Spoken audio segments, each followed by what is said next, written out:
বুড়া এরকম dance I একাই I am a disco dancer বেরি খাইলি হয় ক্যান্সার ও নাচো ও গায় ইয়েস মরিস অনেক কিছু ধ্যান লাগবে ভাই এটা কথা বলছি রে ভাই এই বানরটার খবর শুনে এই ওখান কে হ্যাঁ এই আমার কোন এই না মেলা তালা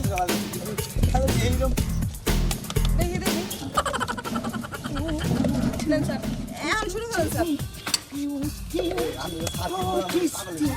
আমাদের স্যার তো মাইকেল জ্যাকসনের মতো স্যার ঠিক আছে স্যার কি করে স্যার না না স্যারের অভ্যাস আছে স্যারের কিছু হবে না জি কি করে কয়টা দিচ্ছেন রে 50 টাকা দেন 50 টাকা এডি হ্যাঁ এক খাবলা দাদা আরে মাইকেল জ্যাকসনের সানাসুর আপনি না খাই তো টেয়ে দিতে যাবেন কি মনে করেন কি করে আমি আছি না বিএস থাকতে মালিকের কাছে টাকা দেন কে এই এত না ফোকে নিবে হ্যাঁ দেখি বাকরে হাই হাই রে পাগল হইছিস তুই আপনি বুঝবেন না আপনি জান গে স্যার চলেন তাহলে সামনের দিকে যাই